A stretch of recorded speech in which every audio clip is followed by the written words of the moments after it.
Hello everyone. तो कैसे हो मैन सिटी को चाहने वालों। तो जैसा कि हम वेट कर रहे थे भाई कि इस ट्रांसफर विंडो में हम कोई अच्छा गोलकीपर साइन करें, तो भाई लोगों काफी अच्छी न्यूज आ रही है कि हम अपने एकेडमी प्लेयर जेम्स ट्रैफर्ड के साथ इंटरेस्टेड हैं और हमारे लिंक्स आ रहे हैं भाई इस प्लेयर के साथ। तो भाई लोगों टू बी ऑनेस्ट काफी खुशी हो रही है कि हम एक अच्छे गोलकीपर के लिए जा रहे हैं इन दिस ट्रांसफर विंडो। तो भाई लोगों मैनचेस्टर सिटी बर्नली के गोलकीपर जेम्स ट्रैफर्ड के लिए काफी ज्यादा इंटरेस्टेड है एंड जेम्स ट्रैफर्ड की वापसी हो सकती है in our beautiful club once again. And भाई लोगों रिपोर्ट्स का मानना है कि जेम्स ट्रैफर्ड को हम साइन तभी करेंगे अगर एडरसन या ओटेगा में से कोई प्लेयर लीव करेगा। तो जैसा कि आपको पता है कि टर्की का क्लब गैलेटासराय एडरसन में काफी ज्यादा इंटरेस्टेड है।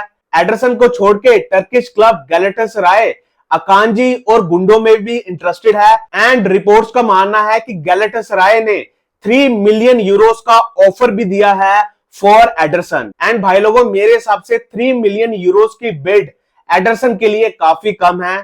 आई नो भाई उसका मैनसिटी के साथ कॉन्ट्रैक्ट सिर्फ 1 साल का बचा हुआ है, स्टिल भाई वो डिसेंट गोलकीपर है। आई नो एडरसन की शॉट स्टॉपिंग एबिलिटी वैसी नहीं रही, लेकिन स्टिल बॉल डिस्ट्रीब्यूशन और लॉन्ग बॉल्स काफी अच्छी हैं। तो मेरे हिसाब से अभी भी एडरसन एक डिसेंट गोलकीपर है और मेरे हिसाब से एडरसन की मिनिमम वैल्यू 10 मिलियन यूरोस तक होनी चाहिए। तो अब देखते हैं कि एडरसन इस ट्रांसफर विंडो में मैनसिटी को छोड़ के जाता है या नहीं। लेकिन अगर आप रिपोर्ट्स देखोगे तो ऐसा ही लग रहा है कि Ederson will leave Manchester City in this transfer window and I think we are signing our local boy James Trafford from Burnley. और जेम्स ट्रैफर्ड को हमने बर्नली को सेल किया था in 2023 for 17.3 million euros. And अच्छी बात यह थी कि हमने इस डील में इंक्लूड किया था बाय बैक क्लॉज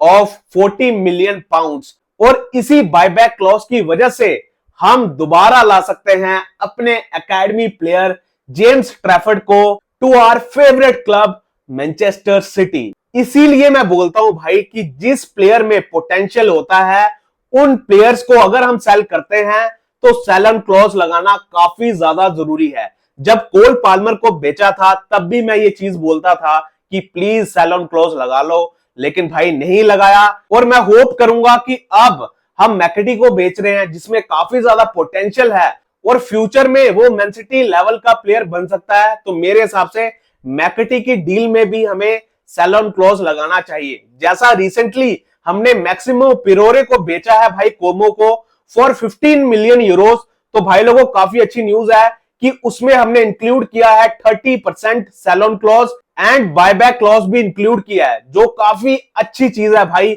और मैं होप करूंगा कि मैन सिटी फ्यूचर में अगर कोई भी अच्छे टैलेंट को बेचती है जिसमें काफी ज्यादा पोटेंशियल होता है तो उस डील में मैन सिटी बायबैक क्लॉज जरूर लगाए।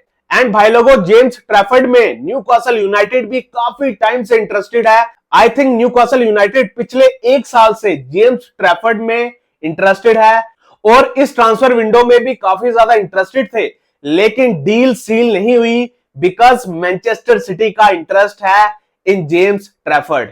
एंड भाई लोगों जेम्स ट्रैफर्ड से रिलेटेड लेटेस्ट न्यूज ये आ रही है कि Man City and Burnley negotiate कर रहे हैं ट्रैफर्ड की fee lower than buyback clause जो है 40 मिलियन पाउंड्स। और जैसा कि मैंने आपको पहले बताया ये डील तभी होगी अगर ओटेगा या एडरसन में से कोई एक गोलकीपर लीव करेगा मैनचेस्टर सिटी। एंड भाई लोगों रिपोर्ट्स का यह भी मानना है कि अगर बर्नली से हम जेम्स ट्रैफर्ड को साइन कर लेते हैं तो शायद बर्नली अपने गोलकीपर ओटेगा के लिए जा सकते हैं। हालांकि अभी तक बर्नली की तरफ से कोई भी अप्रोच दिखी नहीं है for Ortega. So there is a chance कि अपने दोनों goalkeepers Ederson and Ortega will leave Manchester City in this transfer window. And भाई लोगों जेम्स ट्रैफर्ड की डील डन होते हुए दिख रही है मेरे को बिकॉज काफी स्ट्रॉन्ग रिपोर्ट्स आ रही हैं और ऊपर से Newcastle United are moving on from their interest in James Trafford. तो भाई लोगों जैसा कि मैंने आपको बताया कि जेम्स ट्रैफर्ड अपना अकेडमी प्लेयर है। तो भाई लोगों ये प्लेयर होम ग्रोन प्लेयर है, जो काफी अच्छी चीज है मैन सिटी के लिए। और ऊपर से बात करूं तो only 22 years old and English international, और काफी ज्यादा टैलेंट है इस यंग गोलकीपर में। तो भाई लोगों जैसा कि मैंने आपको बताया कि जेम्स ट्रैफर्ड मैन सिटी के लिए खेल चुका है पहले, तो उसे मैन सिटी के अंडर खेलना आता है और शायद उसको पेप के सिस्टम में एडजस्ट करने में ज्यादा टाइम नहीं लगेगा। एंड ये गोलकीपर काफी अच्छा है सेव्स निकालने में, रिफ्लेक्सेस काफी ज्यादा अच्छे हैं, एयर में काफी ज्यादा अच्छा है, टैक्टिकली काफी ज्यादा अच्छा है, and the most important thing कि वो मोटिवेटेड है to play for Manchester City, और ये काफी ज्यादा जरूरी है। और इसी मोटिवेशन की कमी हमें दिखती है एडरसन में। तो काफी अच्छा होगा अगर हम जेम्स ट्रैफर्ड को लाते हैं, बिकॉज वो दिल से मैन सिटी के लिए खेलना चाहता है और अपना 100% देना चाहता है।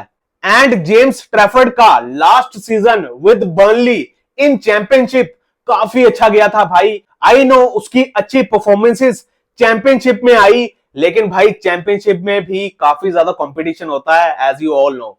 एंड मुझे यह भी लगता है कि जेम्स ट्रैफर्ड को थोड़ा टाइम लगेगा to adjust in Manchester City, because Man City काफी बड़ा क्लब है और एक बड़े क्लब के लिए गोलकीपिंग करना अलग लेवल का प्रेशर होता है। तो मेरे हिसाब से जेम्स ट्रैफर्ड को थोड़ा टाइम लगेगा। इसीलिए मैं चाहता हूं कि एडरसन या ओटेगा में से कोई एक गोलकीपर मिनिमम एक सीजन के लिए मैन सिटी में रहे, ताकि ये चीज हेल्प करे अपने न्यू गोलकीपर जेम्स ट्रैफर्ड को। और अगर एडरसन एंड ओटेगा दोनों चले जाते हैं, जिस चीज के भी चांसेस हैं, तो मेरे हिसाब से हमें लूकस शिवेलियर या डियोगो कोस्टा में से किसी एक गोलकीपर को साइन करना पड़ेगा as our number 1 goalkeeper. Because मैं नहीं चाहता कि हम जेम्स ट्रैफर्ड पे आते ही प्रेशर डाल दें और उसे अपना नंबर 1 गोलकीपर बना दें। तो अब देखते हैं कि एडरसन एंड ओटेगा छोड़ के जाते हैं मैनचेस्टर सिटी, और अब देखते हैं कि क्या मैन सिटी सच में अपने अकेडमी बॉय, अपने यंग टैलेंट जेम्स ट्रैफर्ड को लाती है इन दिस ट्रांसफर विंडो या नहीं। तब तक भाई सपोर्ट करते रहिए इस ब्यूटीफुल क्लब को, इस ग्रेट क्लब को। Come on city.